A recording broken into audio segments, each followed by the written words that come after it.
Hey guys, what's going on? Megan here. Hope you can hear me well. We've had some issues with the audio, so I made some changes. If not, comment below. Anyway, so today's episode is on one of my favorite bodybuilders of all time, Dorian Yates. Dorian fucking Yates, one of the greats in my opinion. Not only was he just flat out massive, and you guys know, in bodybuilding, uh, the body type that I gravitate towards is the mass freaks, right? I'm not too big on the aesthetic guys, I mean, it's good, but I was always a big fan of the mass monsters, the Dorian Yates, the Paul Dillette, Ronnie Coleman, Kevin Levrone, things like that. So yeah, Dorian like definitely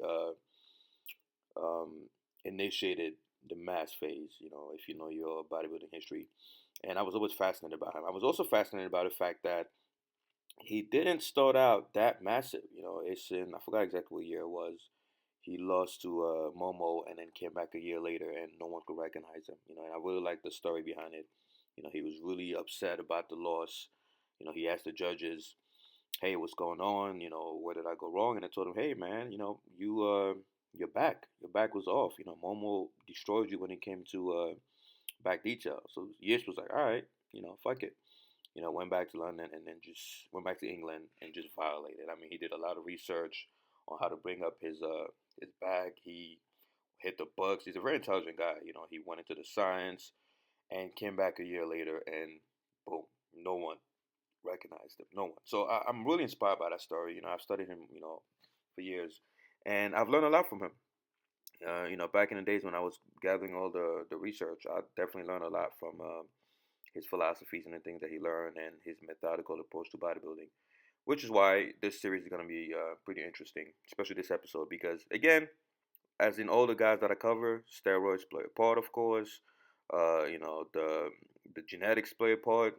We all know that, right? So I'm tired of hearing, "Hey, these guys want to juice." Of course, we fucking know. We're not 10 years old here, but there are certain things that they did to get an edge in the competition. And especially with Dorian Yates, especially with the fact that he was already an IBB pro before he got this crazy development in his back. He was already in the IBB. So he already made it to the top, really. But yet he didn't have that powerful back until he applied those 5 things I'm about to go over. That's when he saw changes. So starting with number one, right?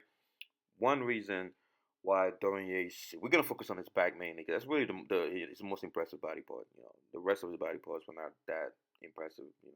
Except for his calves and triceps. He had great calves and triceps. But yeah, so for his back, number one, negatives, right? He was very big on negatives, and of course, science backs it up. If you have a person doing concentric contractions, and another person doing eccentric, if everything else is equal, the person doing eccentric is going to have, obviously higher protein synthesis, higher damage, and of course, higher hypertrophy. In most studies, some say otherwise, but the majority of studies show that eccentric contractions are better, which doesn't surprise me because if you watch this channel a lot, you know how often I preach weighted stretching and things like that. That's also because of the eccentric aspect of it. So yeah, he was really big on negatives. I mean, his back was phenomenal when he started emphasizing those.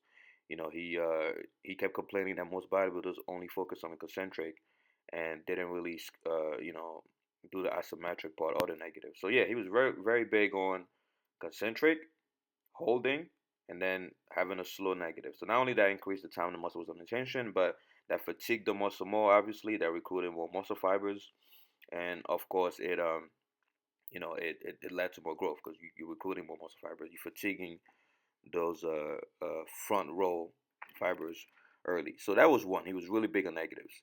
Number two, he was very big on going beyond failure in terms of forced repetitions, rest balls, things like that.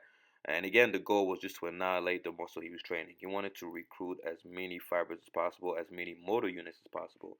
And the more obviously you could do this by just doing higher volume or higher frequency, but you could also do it by extending your sets, making them, remember, the more fatigued your muscle is, the more fibers you're going to recruit in the subsequent exercises, which is the reason why drop sets and rest balls and force reps are effective, is because you're training the muscle when it's already fatigued. So you're forcing your brain to recruit more motor units as opposed to doing a set of 10 reps, taking a long ass break and doing it again. Yes, you're still going to be recruiting fibers, but you mainly gonna be around that front row. So yeah, so he did a lot of force reps and rest pause and things like that. If you watch his workouts, you see it. Also, make sure you have a spotter so you don't injure yourself. Third thing he did was pre-exhausting. Pre-exhausting his large muscle groups. And again, he didn't do it to every muscle group. He did it to his large muscle groups. The reason is simple. He believed that if you're training your back, well, the weak link is your biceps. If you're doing pull downs and you reach failure, your back didn't reach failure. Your biceps reach failure on those pull downs because they're obviously weaker than your back. So, and you also have your forearms and things like that. So what he would do is he would pre-exhaust his back with the Nautilus pullover machine, right? Pre-exhaust his back. This way his back got some kind of stimulation. He recruited some fibers. Then he would go over to the pull downs and things like that, so that the biceps didn't just, become the weak link in his exercise. And that made a big difference. I remember I implemented that back in 2013, and I had some wonderful results in my back development. Because again, remember, every back exercise you do, when you reach failure, it is not your back that reach failure first. It is your arms. Whether you're doing rows, pull downs, pull ups, doesn't matter. Your biceps will always give out before your back. So it helps to do those pre-exhaustion exercises for your back so that your back is getting its own stimulation. All right, fourth thing he did was and this one is very important, was obviously when he was training his back, he would do underhand close grip.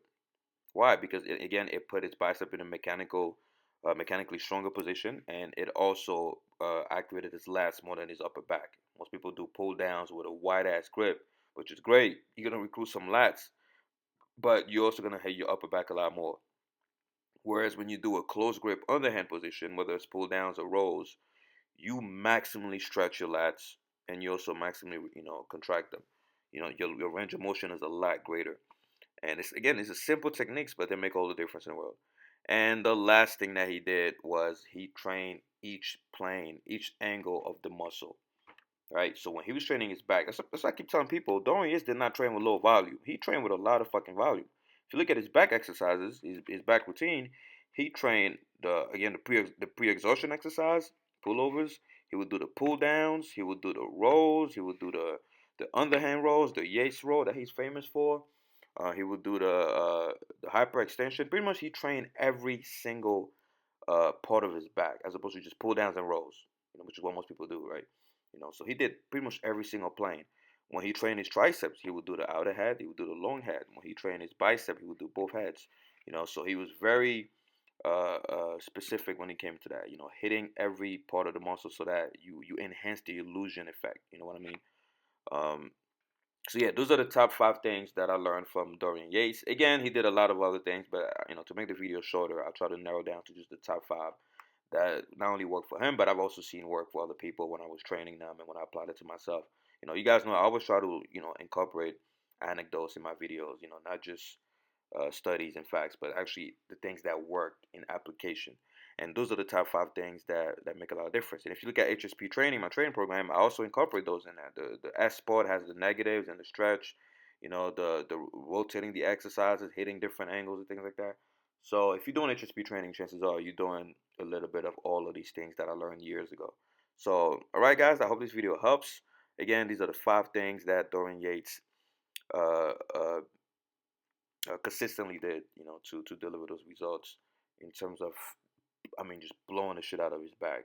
And if you go back in the 90s, I believe in 89 or 1990, when you see the transformation that he did in just a year, you'd be amazed. And again, I said in the beginning, steroids play a part, the insulin, all those things, played a part, the genetics played a part, but he also made huge changes to his routine, and that contributed, to a certain degree. So again, guys, if you learn anything new, like the video, comment below. Let me know, guys. Let me know what you guys learn. Let me know what you guys think about Dorian Yates methods and how they apply to your training. If you're familiar with some of them, if you're gonna implement some moving forward, comment below. Ask your questions for the next videos. Let me know who you want me to cover next. Dorian Yates was the top vote last time when we did Ronnie Coleman. So vote below and let me know who you want me to cover next. All right, guys. Team 3D Alpha, I'm out of here.